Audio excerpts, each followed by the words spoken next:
Bom dia, irmãos, graça e paz, amém?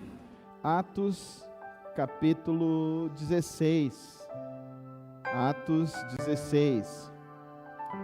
Chegamos no momento em que o apóstolo Paulo, junto com Silas, avançam na segunda viagem missionária do apóstolo Paulo.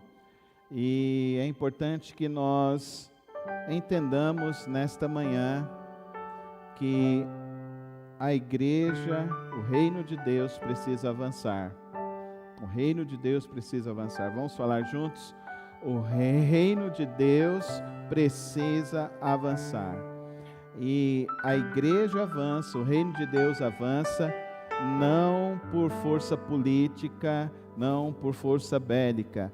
A igreja de Deus, o reino de Deus avança por verdadeiros discípulos.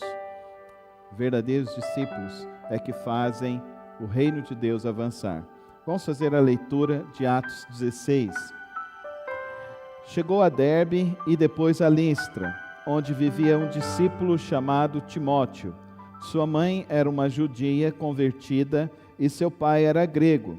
Os irmãos de Listra e Icônio davam bom testemunho dele.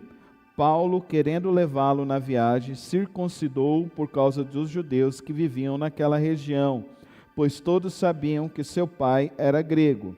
Nas cidades por onde passavam, transmitiam as decisões tomadas pelos apóstolos e presbíteros em Jerusalém, para que fossem obedecidas. Assim as igrejas eram fortalecidas na fé e cresciam em número cada dia.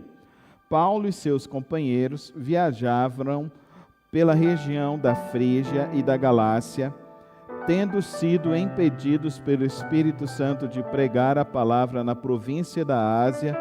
Quando chegaram à fronteira da Mísia, tentaram entrar na Bitínia, mas o Espírito de Jesus os impediu.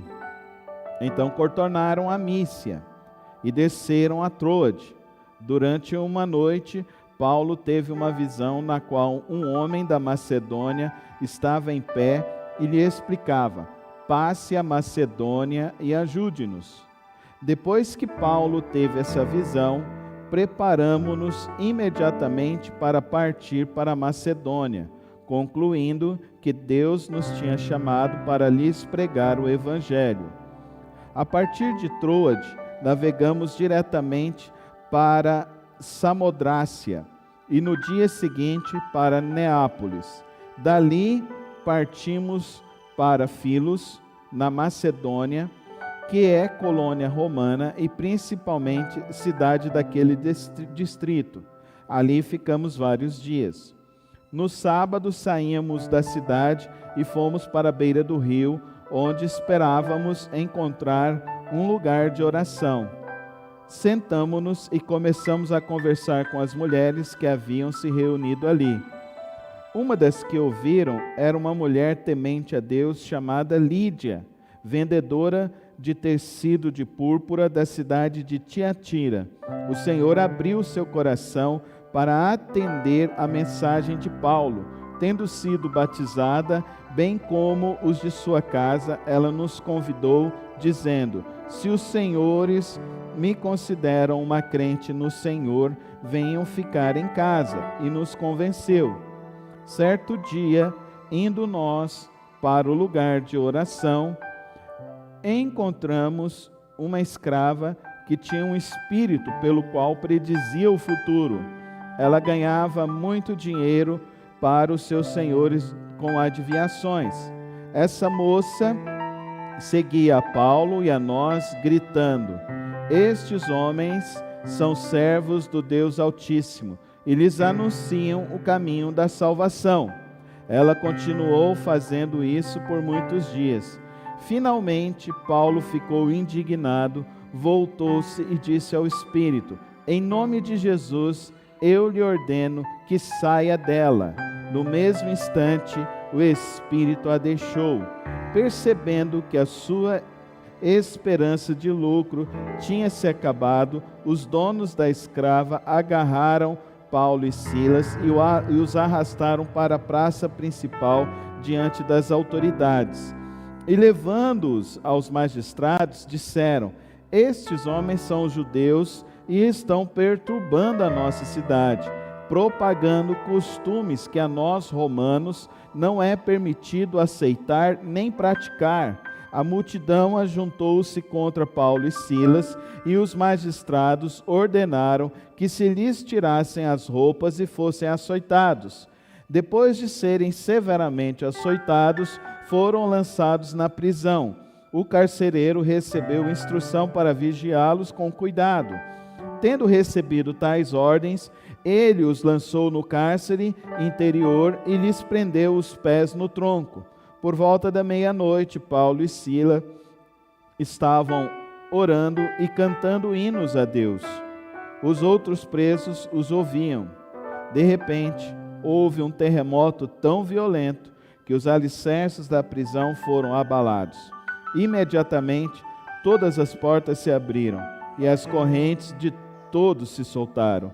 O carcereiro acordou e, vendo abertas as portas da prisão, desembaiou sua espada para se matar, porque pensava que os presos tinham fugido.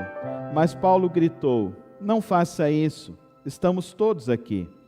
O carcereiro pediu luz, entrou correndo e, trêmulo, prostrou-se diante de Paulo e Silas. Então levou-os para fora e perguntou: senhores, o que devo fazer para ser salvo?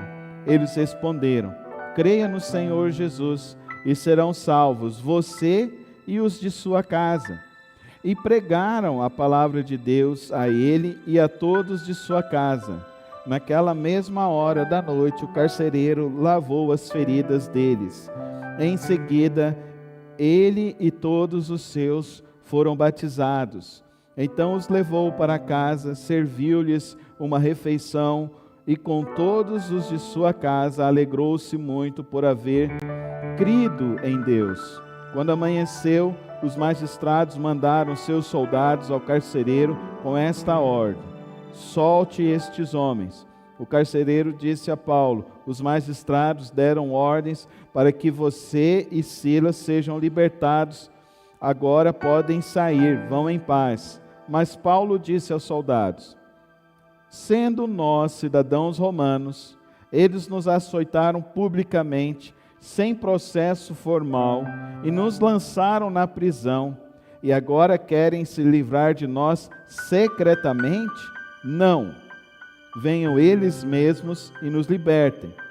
Os soldados relataram isso aos magistrados, os quais, ouvindo que Paulo e Silas eram romanos, ficaram atemorizados.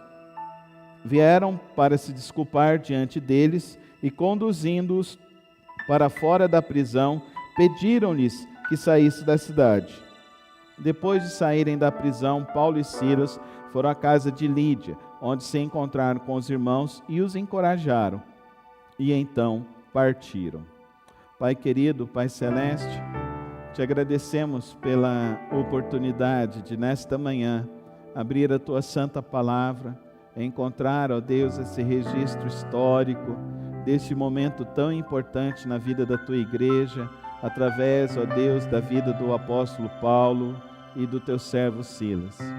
E nesta hora, ó Pai, como teu povo reunidos aqui nesta manhã, pedimos, ó Deus, que o teu Santo Espírito conduza nossa mente, nosso coração a compreender a tua palavra. E, ó Pai, a aplicar a tua palavra ao final dessa mensagem. Pai, que eu venha anunciar e falar somente daquilo que tu queres e daquilo que tu desejas para as nossas vidas. Assim que eu lhe rogo no precioso nome de Cristo Jesus. Amém e amém. Se nós queremos ver o reino de Deus avançar, nós precisamos compreender o que está acontecendo em Atos 16. Atos 16 é a iniciativa da igreja de Antioquia, da igreja de Jerusalém, a enviar os missionários Paulo e Silas. Quando eles chegam então na cidade de Listra, eles se encontram então com Timóteo, e a igreja que está ali em Listra resolve agora e pede para que Paulo leve Timóteo junto com eles. Então, queridos irmãos, nós precisamos entender que a missão prioritária, primordial, essencial da igreja é a evangelização, é anunciar a palavra de Deus, e que nós precisamos entender que o avanço da obra de Deus se faz através de pessoas, de discípulos que se comprometem com a obra de Deus, discípulos que se comprometem com o evangelho de Cristo Jesus. E assim nós temos então uma mensagem que é de salvação, uma mensagem que é de restauração, uma mensagem que liberta, uma mensagem que transforma as vidas, uma mensagem que produz uma esperança não passageira e transitória, mas produz uma esperança verdadeira para todos os seres humanos espalhados na face da terra. Por isso que a obra da evangelização da igreja, ela é aqui localmente, ela é também para fora, em todos os locais ao redor do mundo.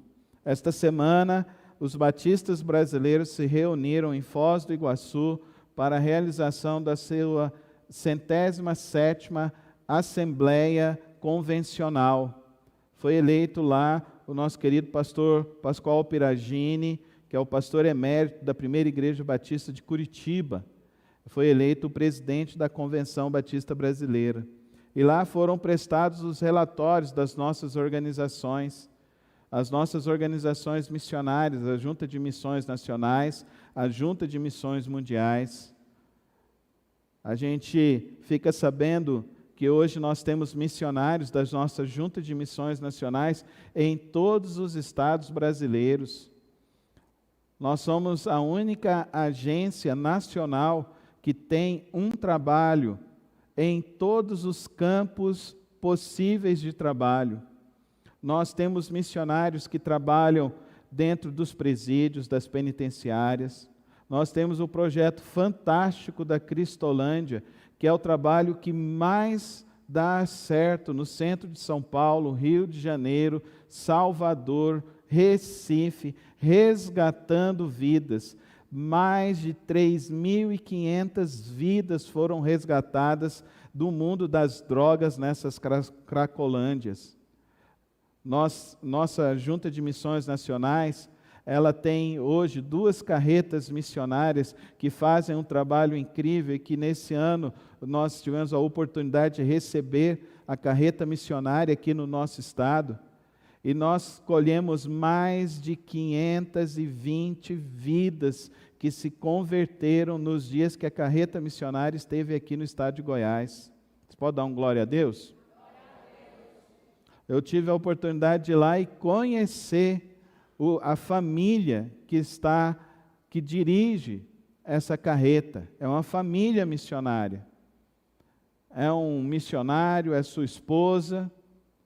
Eles têm filhos, ficam na cidade deles, e eles saem para fazer esse trabalho, e os filhos são acompanhados por parentes e acompanhados pela igreja local, porque esses irmãos estão se voluntariando para servir a Deus. A nossa Junta de Missões Nacionais tem trabalho entre os indígenas. O primeiro trabalho indígena de evangelização de indígenas no Brasil começou com a Junta de Missões Nacionais, com o nosso querido pastor Gunter Carlos Krieger e o querido pastor Rinaldo de Matos. Os dois traduziram o Novo Testamento para a língua xerente. Foi a primeira tradução da Bíblia para um povo indígena. A Junta de Missões Nacionais tem o barco também que passa pelo Rio Negro, pelo Rio Solimões, pelo Amazonas, levando o Evangelho para os ribeirinhos.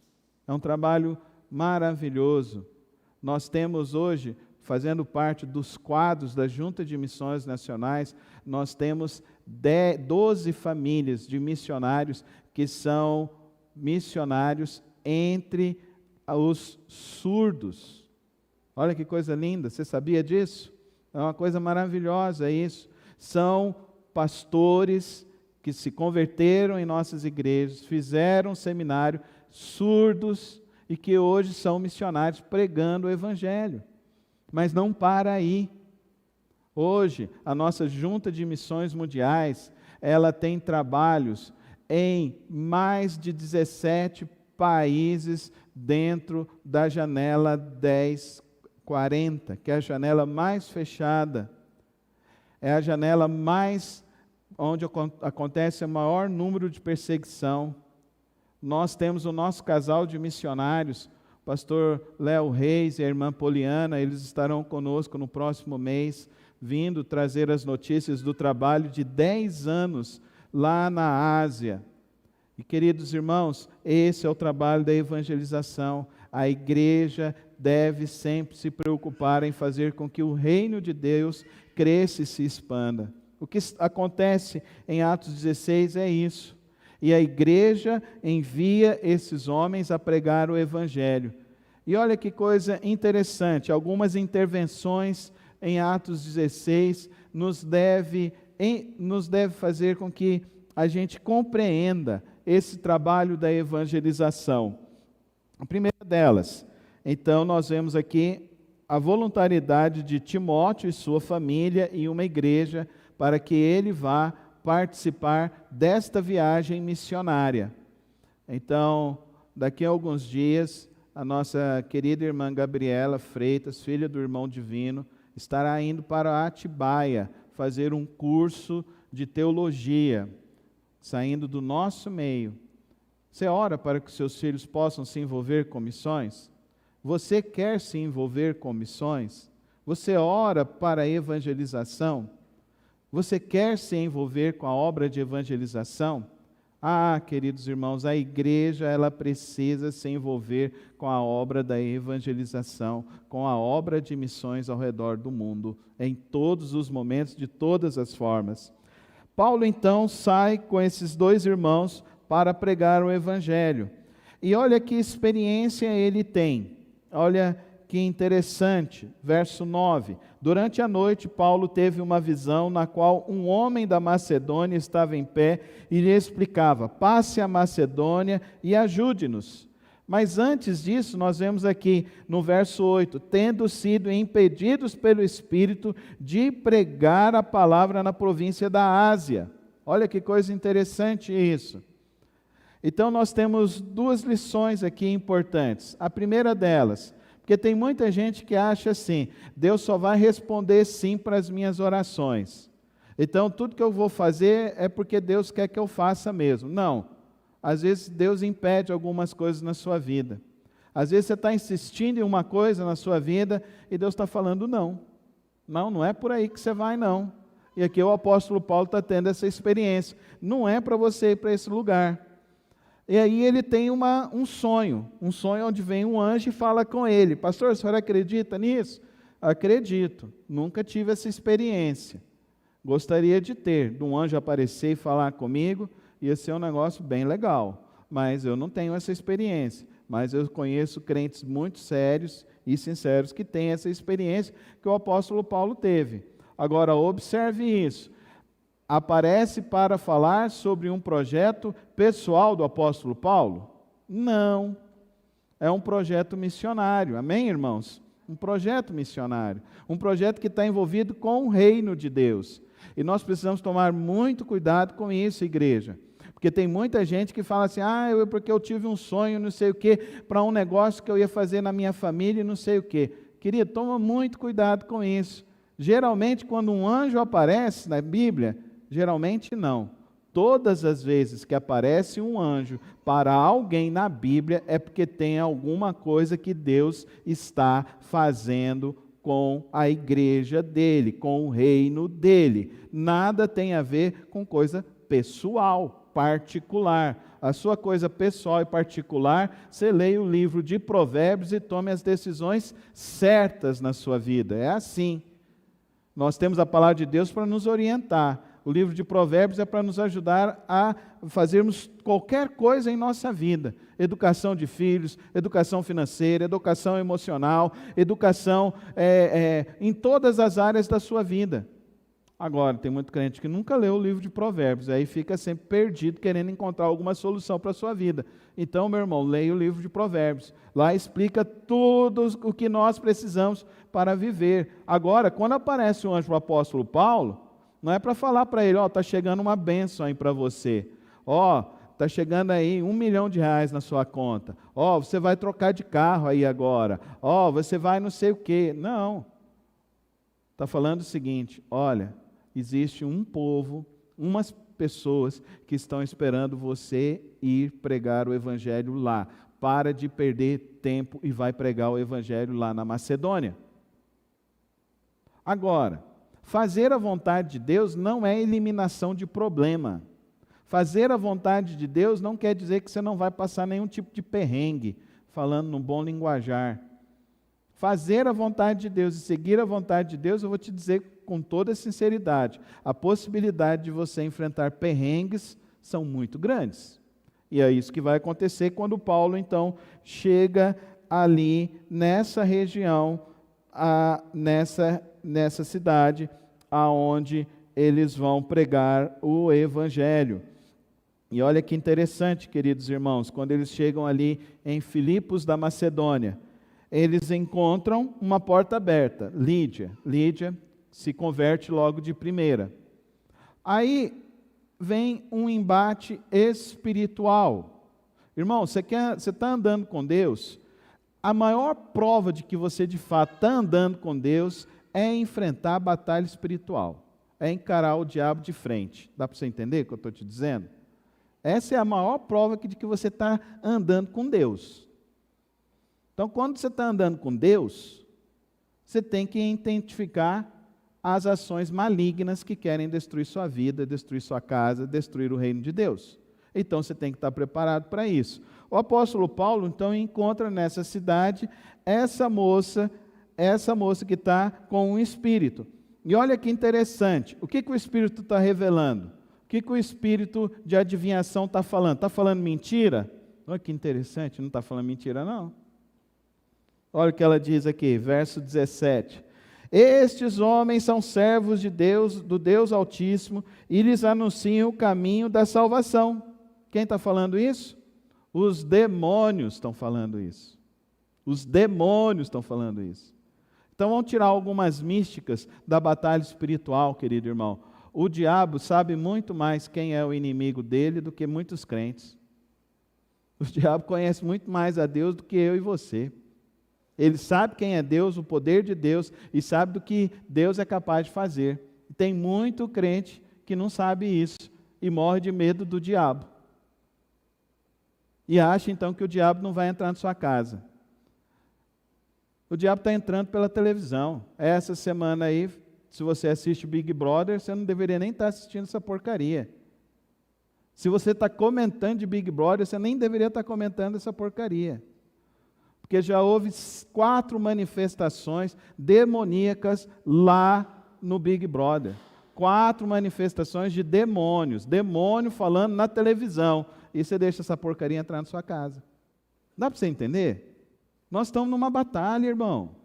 E a batalha é pregar o Evangelho, pregar a verdade de Cristo Jesus. É a gente mostrar o Evangelho de Cristo Jesus. Por isso que não dá para a gente perder tempo. Você está esperando um anjo vir aparecer e falar para você assim, para de gastar os seus dias nesse mundo e passa para a Macedônia, porque tem gente, tem uma Lídia ali esperando para se converter. Tem uma escrava ali esperando para ser liberta. Qual vai ser o filho de Deus que vai pregar para Lídia? E qual vai ser o filho de Deus que vai libertar a escrava? Mas não para aqui, né? Eles vão presos porque estão fazendo o bem. Então, nessa subversão de valores que a gente está vivendo, então a gente tem que estar preparado para essas situações que a gente pode vir enfrentar. Mas não tema, tenha a atitude do apóstolo Paulo e de Silas no verso 25. Olha que coisa interessante. Por volta da meia-noite, Paulo e Silas estavam orando e cantando hinos a Deus e outros presos os ouviam. Então, o que eles estão fazendo no meio da prisão, no meio do injustiçamento, no meio da batalha espiritual? Mas antes disso, no meio de estar fazendo a vontade de Deus e estar vivendo no centro da vontade de Deus. E aí? Eles estão no centro da vontade de Deus. Eles estão fazendo aquilo que Deus quer que eles façam. Mas eles estão aonde? Estão presos. Como que é essa cadeia aqui? Vamos entender. Eles estão sentados aqui, tem um tronco, está preso o pé, a mão e a mão. Era assim que era a prisão. Pastor, eu nunca vi isso. No final de semana passado a gente estava lá na cidade de Goiás. Eu lembro da outra vez que a gente foi, lá tem uma cadeia. Não sei se você já foi lá naquela cadeia. Gente, que lugar terrível. Você chega lá perto, você sente a opressão, que aquilo ali era um lugar demoníaco, onde prenderam homens pela cor da pele. Isso é horrível. Lembrar disso me causa espanto. Mas quando você entra lá naquela cadeia, você vai lá no fundo, você vê esse tipo de prisão que Paulo e Silas estavam presos. Era assim que eles prendiam os negros, presos nas madeiras, daquele jeito. E Paulo e Silas estavam fazendo o que neste momento?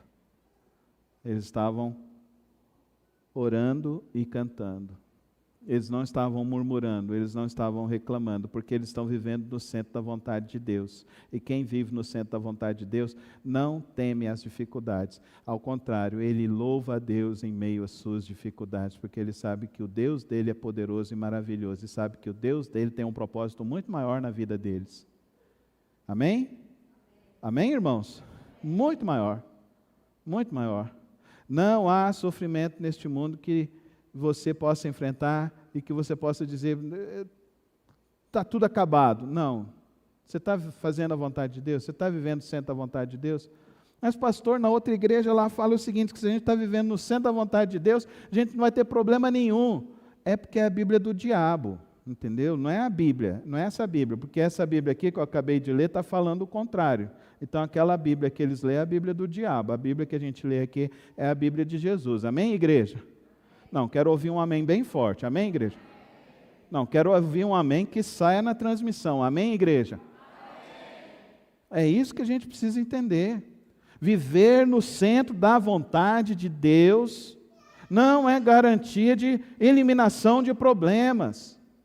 Mas viver no centro da vontade de Deus é ter a certeza que você confia em um Deus que é poderoso para fazer infinitamente mais do que você pode imaginar.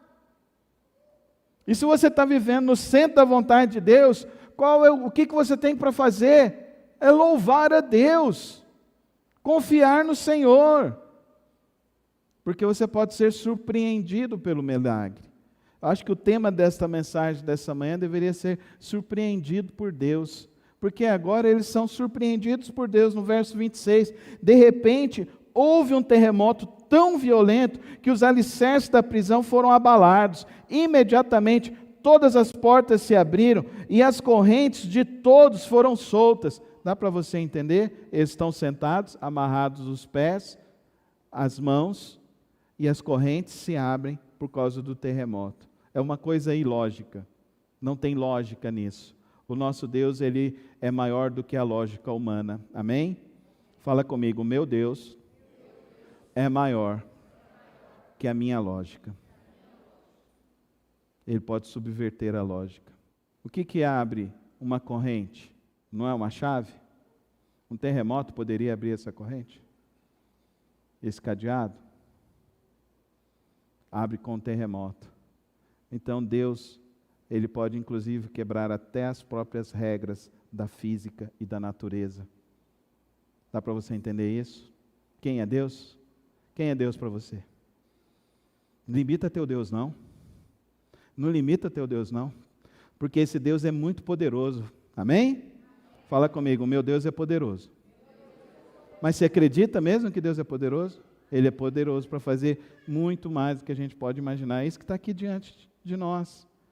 Então eles estão vivendo no centro da vontade de Deus, estão presos, estão sendo perseguidos, eles foram açoitados, eles foram humilhados, eles foram rejeitados, mas eles foram rejeitados por quem? Pelos homens. Não foram rejeitados por Deus. Ah, queridos irmãos, não queira ter muita glória neste mundo se você de fato não quer render glórias a Deus. Não compensa. Queira somente render glórias a Deus. Então, eles estão sofrendo, eles estão sendo perseguidos, eles estão enfrentando lutas e dificuldades, porque Deus tem um propósito. E qual o propósito? Então, nós vemos isso aqui no verso 29. O carcereiro pediu luz, entrou correndo e trêmulo, prostrou-se diante de Paulo e Silas. Então, levou-os para fora e perguntou: Senhores, que devo fazer para ser salvo? Deu para você entender? Tem pessoas que para a gente pregar o evangelho para elas, a gente vai ter que passar uma noite orando. A gente vai ter que passar um perrengue para chegar até essas pessoas. A gente vai ter que se permanecer firme com Deus para chegar até aquela pessoa que precisa ser salva. Dá para você entender?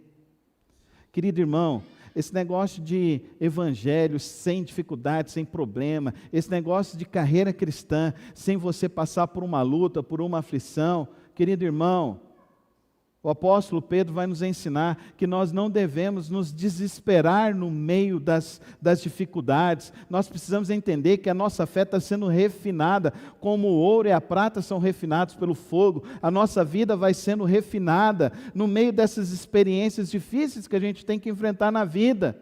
Porque Deus está fazendo, e Ele tem um propósito, de que a gente chegue em algum carcereiro, que a gente chegue em alguma líder, que a gente chegue em algum escravo ali que está preso.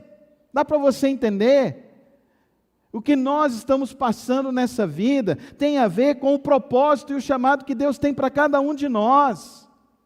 Então o crente, ele não tem que estar atrás de um tipo de macumba, de magia, sei lá o que, para evitar problema. Não, o crente ele tem que estar se fortalecendo na palavra, ele tem que estar se fortalecendo na oração, ele tem que estar se fortalecendo no jejum, ele tem que estar se fortalecendo numa vida consagrada, ele tem que estar se fortalecendo numa vida santificada a Deus, porque nós estamos aqui para pregar esse evangelho que salva, que liberta, que cura, que transforma. E o que acontece nessa noite é que esse carcereiro e a família dele toda se converte. Glória a Deus. Então Deus quer usar a sua vida, irmão, a sua vida, irmã, para chegar em alguém. Tenha esse entendimento. Tenha esse entendimento. O ano era 2008 e a Soraya estava grávida da Paula. E a gente estava comprando o nosso apartamento. E nós mudamos. Quando a Paula nasceu, no dia que a Paula nasceu, a gente mudou. Imagina, foi confusão pouca. E o parto não foi tranquilo. Mas a gente mudou, graças a Deus estamos lá. A gente mora ali no Jardim América, atrás do hospital Jardim América ali. E quando a gente mudou para lá, eu estava andando, eu decidi andar na rua toda. Aí no dia que eu estava andando, eu descobri que lá tinha um centro espírita. Chamava Tenda do Pai Pena Branca Chavantinho. Passei uma vez na sexta-feira, estava cheio de carros lá. No outro dia, sábado de manhã, eu cheguei lá e levantei as mãos na frente daquele lugar. E eu comecei a orar, eu falei: Senhor, eu não quero morar numa rua onde tem um centro espírita. Eu fiz isso por 7 semanas, 7 sábados seguidos. Um vizinho lá, ele mora lá até hoje, ele tem uma bananeira na porta da casa dele. É engraçado, né? Uma bananeira na rua, né? Ele parou, olhou, virou e falou assim: o senhor é crente? Eu falei: sou. O que o senhor está fazendo? Eu falei: eu estou orando. Para quê? Para Deus fechar esse negócio. Então vou orar com o Senhor. Nós oramos. No outro sábado que eu cheguei, ele estava lá e ele virou e falou assim: olha, já fechou. Não tem mais, não está mais aberto. Você não está aqui para ver as coisas acontecerem e não agir. Você está aqui para ser um servo de Deus. Amém, irmãos? Se o povo de Deus entendesse o valor e a importância da oração, Vocês se lembram do bar que abriu aqui? Vocês se lembram que eu falei para vocês que a gente tinha que orar? Eu orei, mas o inimigo ainda está tentando aqui a gente. Sexta-feira eu passei aqui na porta da igreja, estava tendo uma briga aqui na ponta dessa distribuidora. Eu estou orando, Senhor, fecha esse negócio, dá um outro negócio para esse cara trabalhar. Também não quero que ele fique desempregado, nem que os outros fiquem desempregados. Eu quero só que feche esse negócio. Nós morávamos aqui, nós morávamos perto da esquina. E na T63 tinha uma casa de prostituição. Eu e a Soraya começamos a orar. Levantávamos nossas mãos e começávamos a orar. Era uma gritaria, era uma porcariada na porta daquela ali, naquele negócio à noite. Era uma coisa horrível. Era gente de tudo quanto é gente, de estilo de gente ali naquele negócio, gritando e tal, a noite toda. E a gente começou a orar, a gente começou a orar, a gente começou a orar, a gente começou a orar. Aquele negócio fechou. Hoje ali agora é uma clínica de odontologia. E um dia eu entrei lá na clínica de odontologia. Estava voltando da caminhada, eu falei, vou entrar aqui. Ah, tá, o que você veio fazer? Eu falei, vou fazer um orçamento. Entrei lá para fazer um orçamento, sentei lá, a moça me atendeu, e eu conversando com ela, descobri que ela era crente. Disse que quando ela foi fazer a reforma, disse que deu tanto trabalho a reforma, que ela virou e falou, levou para a igreja e pediu para os irmãos orarem. Por que eu estou dizendo essas coisas, irmãos? Porque nós estamos aqui diante de Atos 16, nós estamos diante de Atos 16, e Atos 16 está nos dizendo que nós enfrentamos uma batalha espiritual em nossas vidas. E que o caminho que nós temos que trilhar para vencer isso é o caminho da oração, da intercessão, do clamor a Deus. E igreja é para isso. Tem muitas e muitas pessoas que estão com a vida atrapalhada. O inimigo atrapalhando, o inimigo querendo destruir, o inimigo querendo atrapalhar, e você está acreditando nisso. E está se esquecendo que você precisa estar vivendo dentro da vontade de Deus. E viver dentro da vontade de Deus é fazer a vontade de Deus. É entender que você está aqui para pregar este evangelho que salva, que cura, que liberta. Dá para você entender isso, querido irmão? E que nós, como povo de Deus, precisamos agir como Paulo e Silas. E orarmos. E eu estou colocando essas experiências pessoais para que nós possamos entender como igreja a importância de orarmos, a importância de clamarmos, a importância de termos uma visão espiritual sobre a vida, a importância de termos um entendimento sobre o que nós estamos fazendo neste mundo. Que atrás de toda a sua luta vai existir uma Lídia, vai existir uma escrava, vai existir um carcereiro, que Deus quer que você atravesse esse vale, essa dificuldade, para que essa pessoa seja salva, liberta, e a vida dela seja transformada para a glória de Deus. Amém, igreja? Amém, igreja? Dá para você entender isso? Então, querido irmão, nós vemos então que esse homem se converte, e Paulo e Silas entendem então que o tempo deles se fechou e eles têm que ir embora. E aqui então, nessa manhã, nós precisamos tirar algumas lições para o nosso viver.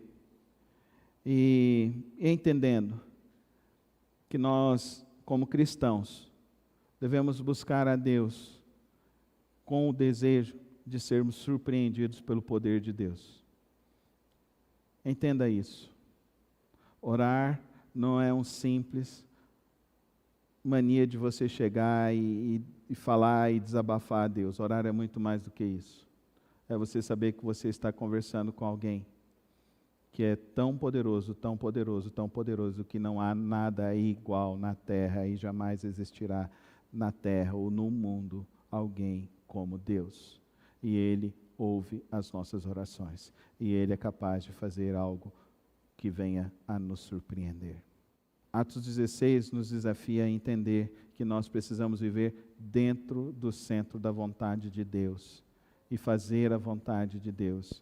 E a vontade de Deus principal é que nenhum homem, nenhuma mulher se perca, mas que nós preguemos o Evangelho de Deus. Amém, irmãos?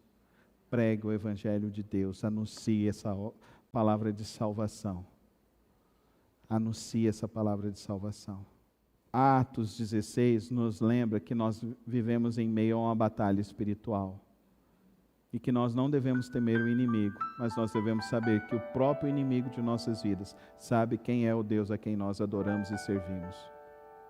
Por isso eu e você precisamos entender que não há outra possibilidade de viver essa vida com Deus que não seja com os joelhos no chão, que não seja com uma vida verdadeira de oração, que não seja uma vida verdadeira, próxima com Deus, íntima com o Senhor, buscando a Ele em todos os momentos, em todos os instantes. É tão interessante. O carcereiro ficou tão desesperado. Ele falou assim: eu vou me matar, porque se deixar eles descobrirem o que aconteceu, eu estou perdido. Ele ia ser morto como? Provavelmente debaixo de muito sofrimento. Então ele pensou: é melhor tirar minha própria vida do que sofrer tanto. Corria o risco deles mandarem matar até a própria família dele. Mas Paulo tinha a palavra de vida. Amém? Paulo tinha a palavra de salvação. Não faça nenhum mal contra você. Não faça nenhum mal contra você. Ninguém fugiu.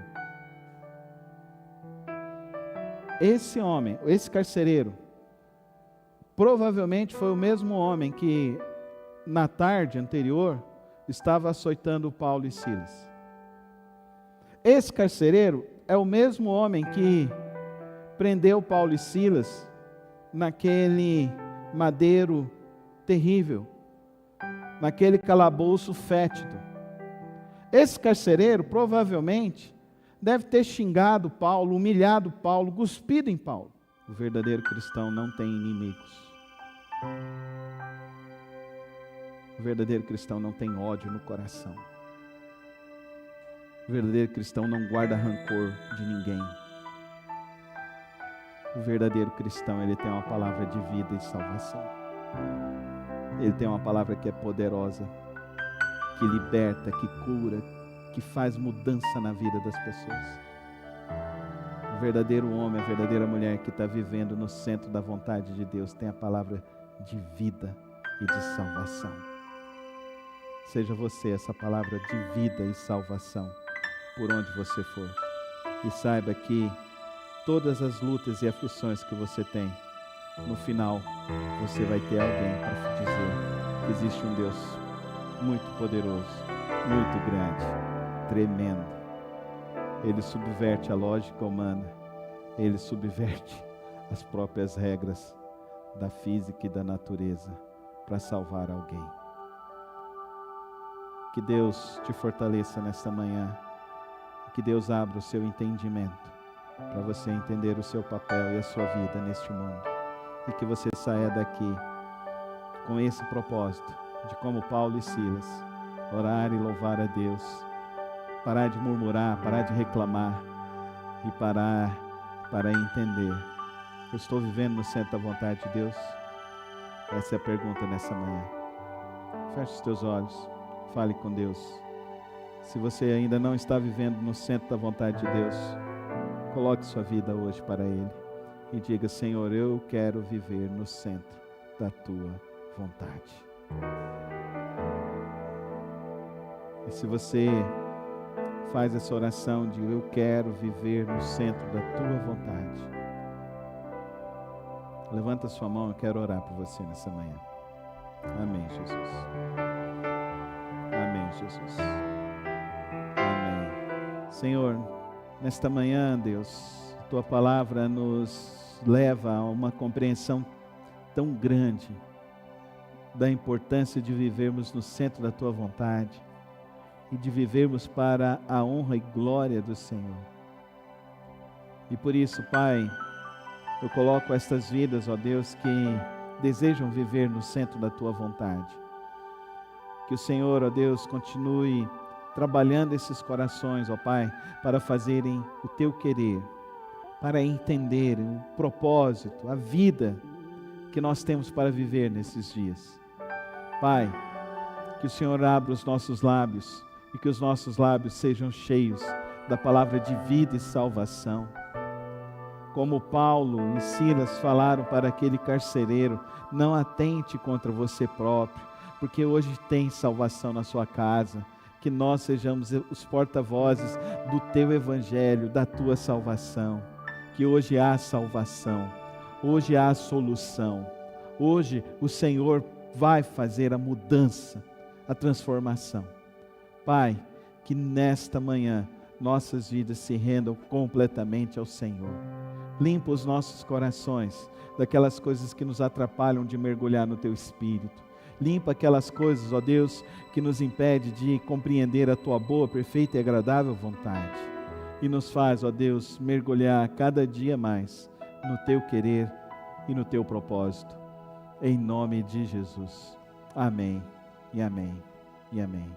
E que o amor de Deus Pai, a graça do nosso Senhor Jesus Cristo e as santas, retas e poderosas consolações do Santo Espírito de Deus estejam sobre a sua vida, sobre a sua casa, hoje e para sempre. Amém. Amém.